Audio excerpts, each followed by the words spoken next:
Hello and welcome to Offstage. My name is Shamanabia, and in this episode, we will be talking to Conrad from the Capitals. I knew a girl back in our town. She always smiled and never wore a frown with us.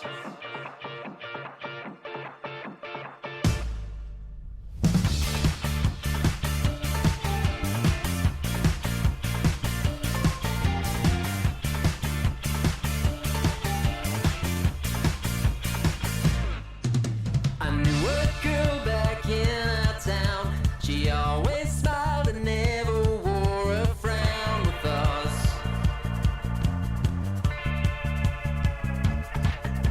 And then there came the darkened day. The rain came down and washed away what she learned with us.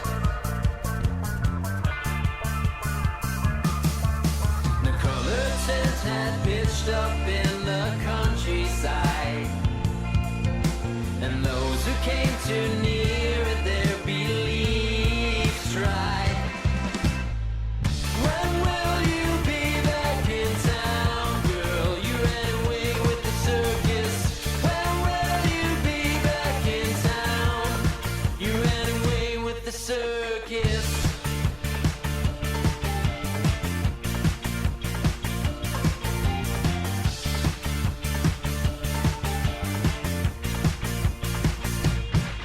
Now the ringmaster was the nicest guy, knew what to say and how to lie to all of us.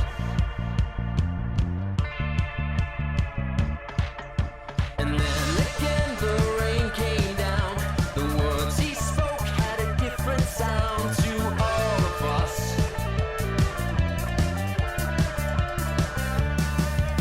The color tent had pitched up in the countryside, and those who came too near their beliefs tried. When will you be back in town, girl? You ran away with the circus. When will you be back in town? You ran away with the circus. When will you be back in town, girl? You ran away with the circus. When will you be back in town?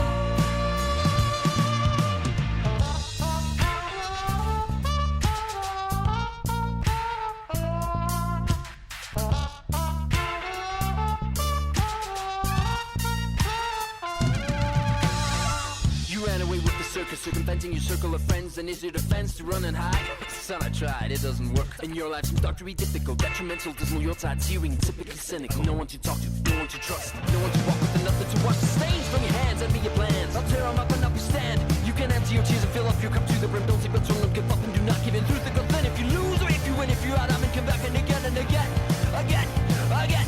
Come back and again, again.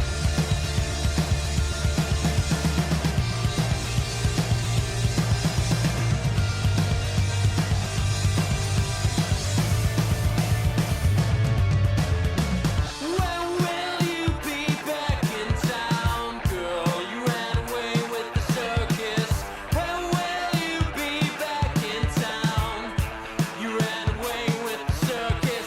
When will you be back in town, girl? You ran away with the circus. When will you be back in town? You ran away.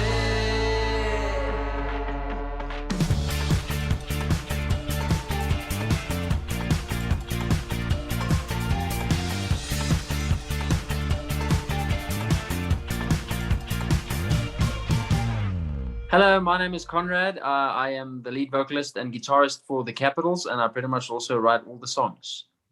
So, how exactly did the Capitals start?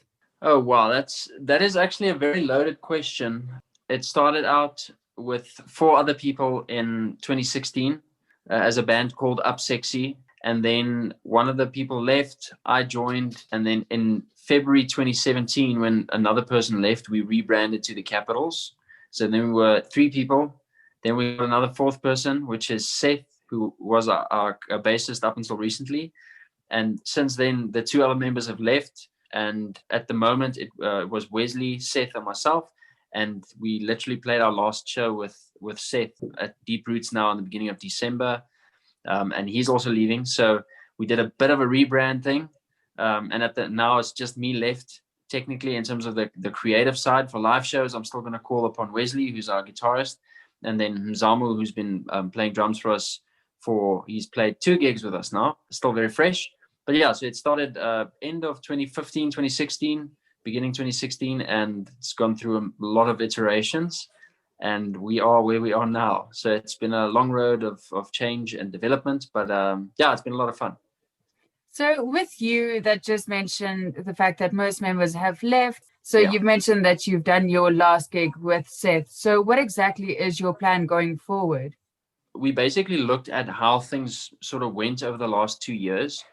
And the bulk of the things I was sort of running with, just because I'm very passionate about the project and the music. So we just looked at it and realized, like a lot of what I'm doing, or what the band is doing, is basically just driven by me and sort of like my brain and my creative process. And the other oaks just jump on board with that, and they've been very helpful and obviously bounce ideas and things off them. But we just came to the conclusion that I'll be able to move even faster if it's basically just me holding the fort, because a lot of times like logistics is a bit tricky. We all have day jobs, and like timing everything together between all 4 of us was quite tricky. So I'm also a multi-instrumentalist, so I had actually I've tracked drums on our new single that we'll be releasing like early next year. And so we just realizing like I can actually do a lot of the music side of things in terms of recording and writing. So I'm going to be spearheading that and doing that. And then when it comes to live performances, I'll basically just call on the rest of the Oaks to help me out, which they seem to be fine with, because they just want to make music. So as far as the creative generation or the what do you call it, like creation side of things, I'm going to basically be running with that and pour my heart and soul into it, and hopefully share it with a lot of people. So that's obviously quite a big task for you to handle all by yourself. So how do you think you are going to basically do everything? Because you did mention that you are a multi-instrumentalist. So with that also, you did mention that you're going to get other people in to perform with you. But how do you think you're going to go about doing literally everything by yourself? A friend of mine always says this one thing is to make sure you surround yourself by people who are better than you. I've been very blessed with, I think, especially let's say on the guitarist front, like being surrounded by guitarists and people that I look up to, like Nathan Smith and a good friend of mine, Damien Phillips. I think some people might know Nathan Smith. He's actually like a very well-known guitarist in the South African industry, and worldwide, actually, like very, very great guitarist. But and Oakstad I look up to, and I learn from them, and just seeing the way they do things. And I've tried to implement that in most aspects of my life, is to just ask for help. I think being too stubborn to ask for help in things, if you maybe don't know what you need to do, it's you shooting yourself in the foot. And I have done that before. And so it's been a good learning curve of the last few years, knowing, like, working quite hard and like having nervous breakdowns and things like that. While the road going forward for me is to look at the things that I will be able to do myself within a reasonable time, and to try and contract out things that other people can do. Because I'm guessing we'll probably speak about it later, but like my day job is doing video editing and like design and working things on the computer, which up until now I've basically been running as well. And it is rough, but for me to actually make it viable, I'm going to have to pass that along to people that I trust, which is something that I have done, and I've actively sought out a few people that I can kind of partner with in this, because it's always been for me a thing about collaborating with different people and different artists, whether it's someone who designs or someone who writes or whatever it is. And up until now we had Genevieve Vieira used to be our manager, and she'd since moved on to other things, but she was a massive help just in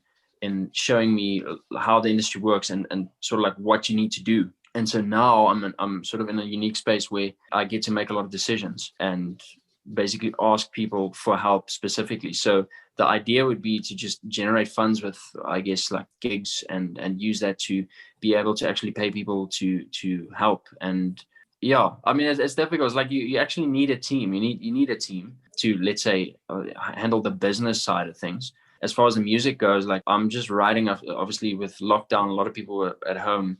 And I used some of that time to write. So like there's a lot of songs that need to come out. And now it's just a process of how do we stick those together and get it out. So it's very exciting, but it's also quite daunting because I'm like, there's a lot of work that needs to happen. And to figure that out is going to be, I think, the exciting bit and the challenge. Exactly. And how does the rest of the band members feel about the fact that you now obviously going to have to do everything alone? So you did mention that there's only two of you left, but obviously the old members that have now moved on to other things, them obviously leaving that music with you and other people playing it. So how does that work in correlation with a band, and how do you arrange something like that? I think luckily we had a very open discussion from very early on in terms of when writing music, like how the, let's call it the rights and the let's call it like the back end stuff, the legal stuff, how that's going to work with regards to ownership and things. We were very open about that, and like a lot of those agreements have been in place since the start. So I think a lot of the songs that we have already recorded and are available, we'll just keep playing them and use them. Obviously going forward, a lot of the creation will just sort of hopefully come from my mind, ideally not just my mind, because I think it can become a bit of an echo chamber if you sort of like live in your own world, and I don't necessarily know how healthy that is. I mean, we all mostly on good terms. So, for instance, Travis and Tanya, who used to be in the band, they live in Australia at the moment, but we actually did do a song, I think it was at the end of 2016, that Tanya sang, and, the demos are actually great. They're fantastic. I was pushing for a long time to get them released, but the other people in the band maybe weren't as confident with that, and Genevieve, our manager, neither. So what I had done was to basically track these demos down during lockdown. And I spoke to Tanya, and I basically told him, like, hey, would you be fine if we actually release this? And she said, yeah, it's fine, but I'm going to rework it a little. So might retrack some of those things. I think the most important thing for us was just to have an open relationship or open discussion from the start. Because ultimately, if you losing relationships and friendships over a creative project or things like, I don't know, money or rights, whatever, it's just not worth it. Like, people are so much more worth than any money or any deal you could get. Yeah, so we were very open about that from the start. And as far as I know, everyone is fine with that. Like, if they're not fine with that and they're hearing me talking all this rubbish, they better give me a call so we can sort that out. But yeah, that's mostly where we are at the moment. You guys have been recording with Hip Lab Studios, and how exactly have that experience been for you? Yeah, it's been an absolute privilege from start to finish for me. Howie Combrink, who runs, I'm actually not sure what the whole deal is with him and Ricky Martins and Neil Engel is like the three oaks that run the Hit Lab there. But Howie's basically been working with us, and he has been so incredibly generous with his knowledge and his skill and experience, because he's been doing this for many years, and he's an incredibly good teacher. I know they started a whole series on recording and things during lockdown. He's not just like willing to share information and knowledge with people, but he's actually very good at conveying the information or carrying over concepts. And that's been such a privilege. Like, he's been so generous with his time and patient with us, and especially on things that we don't necessarily know about, or we maybe do things a little bit unconventionally. He's been incredibly generous and forthcoming with us, and allowing us to experiment and just be like creatively weird. And I think, like, especially with me, like I really love to challenge ideas and thoughts in terms of the creative process, because if someone can't justify or defend an idea or concept, I sometimes question the validity of the idea. And he's been very patient with me, because I think sometimes I'm a little bit of a difficult person, because I tend to question a lot of things. But at the same time, I also told him, you question me, bro. If you think something doesn't work, I always think of like two rams butting heads.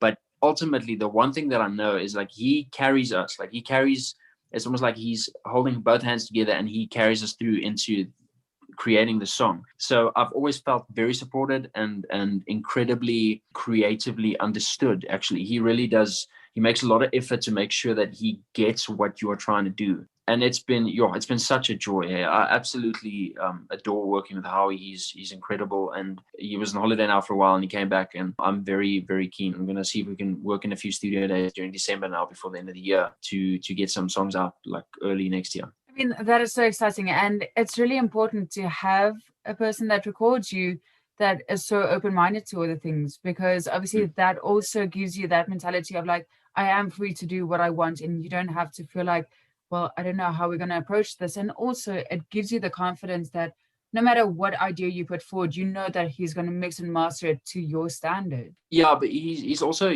got a lot of good contacts, which he's also been incredibly open with and willing to let us, delve. So he's got contacts in America and the States, and so yeah, like I said, he's just a very, very generous guy. And we had a lot of discussions early on in like some of the recordings that we did, just so he could understand what our end goal was or what our aim was.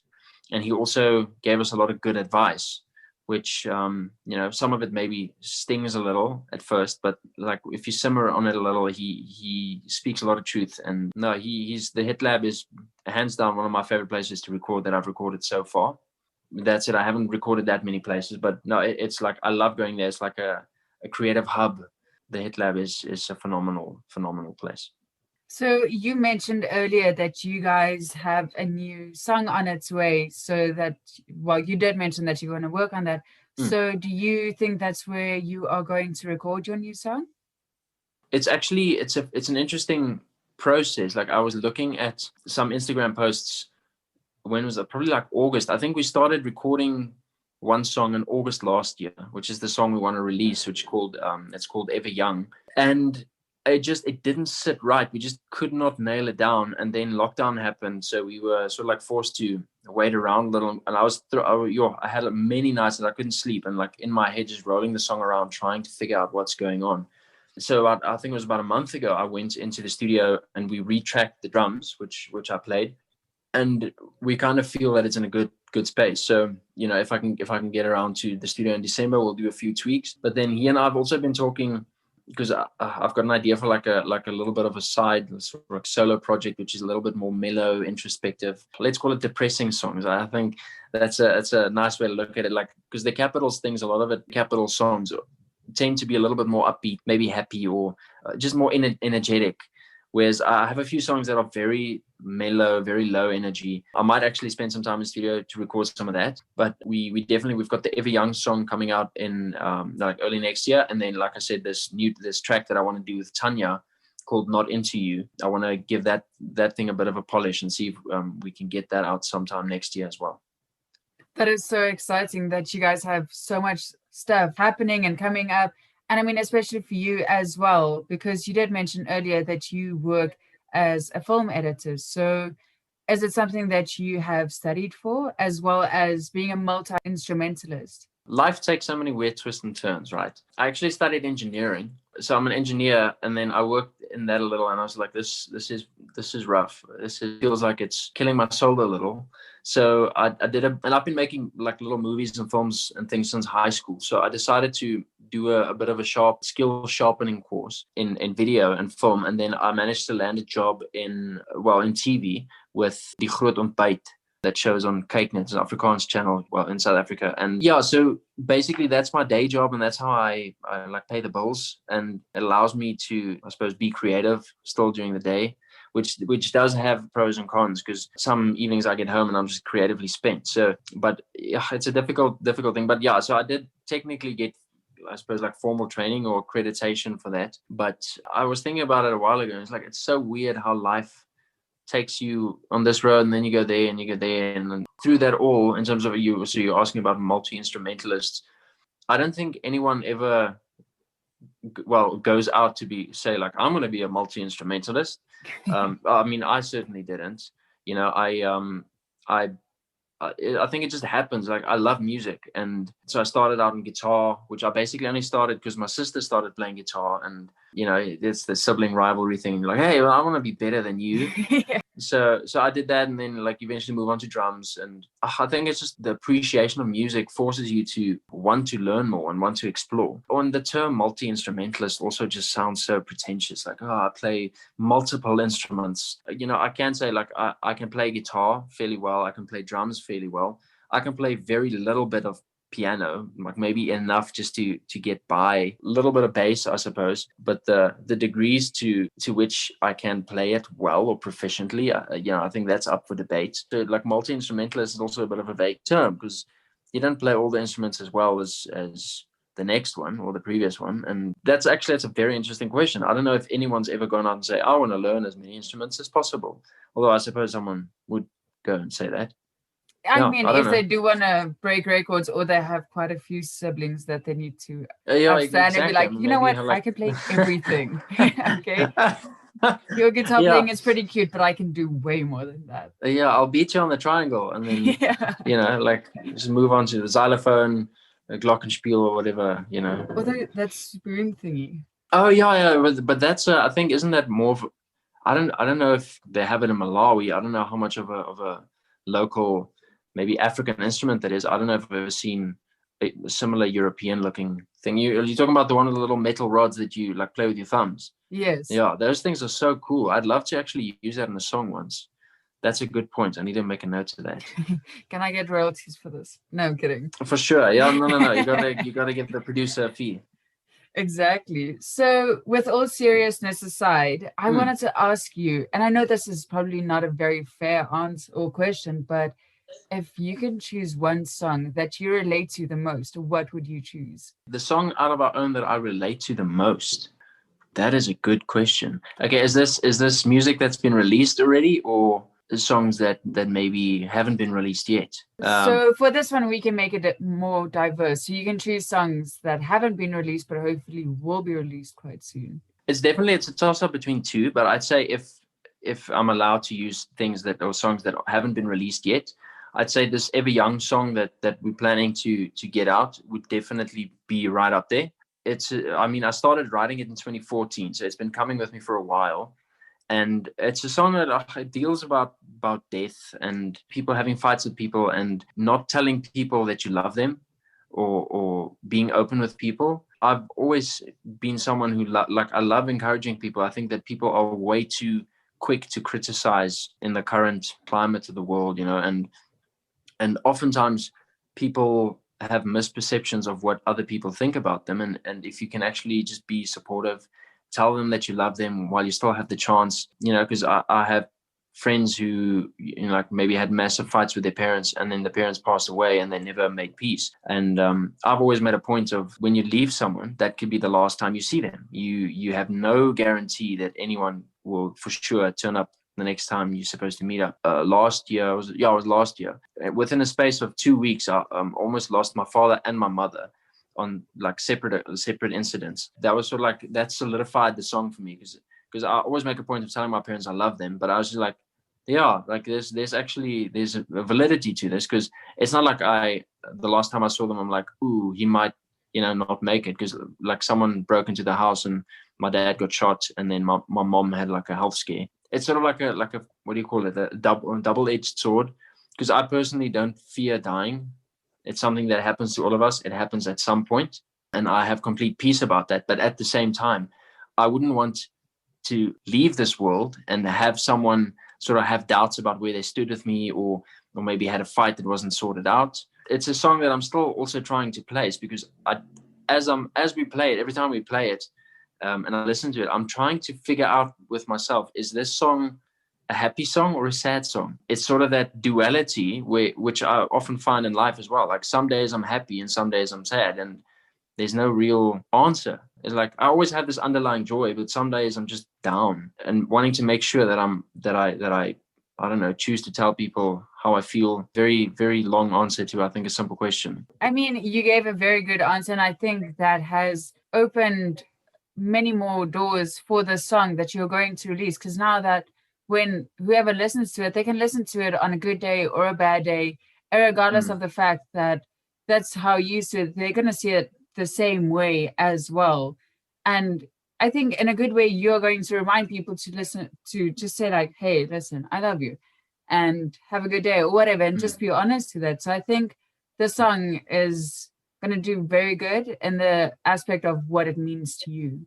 Well, I hope so. I mean, I certainly hope so. It's always difficult to really know how a song will be received, because you get so caught up. Like I said earlier, it's not healthy to be caught in your little echo chamber. It's just your mind. But even as a band, and I think we developed the song sort of like in a group, musically at least, you throw ideas around, and you're like, okay, yeah, we kind of like that, but you never really know how it's going to hit, how it's going to, well, hit, hopefully it is a hit, but you never know how it'll be received on the other side from someone who maybe does not know you at all. Because it's one thing to play the song to your friends, and I think musicians always live in that curse of your friends are also musicians and you don't really like each other's bands because it's awkward because your friend is singing about stuff and he's singing about this friend he hates and you're like, oh, is that me?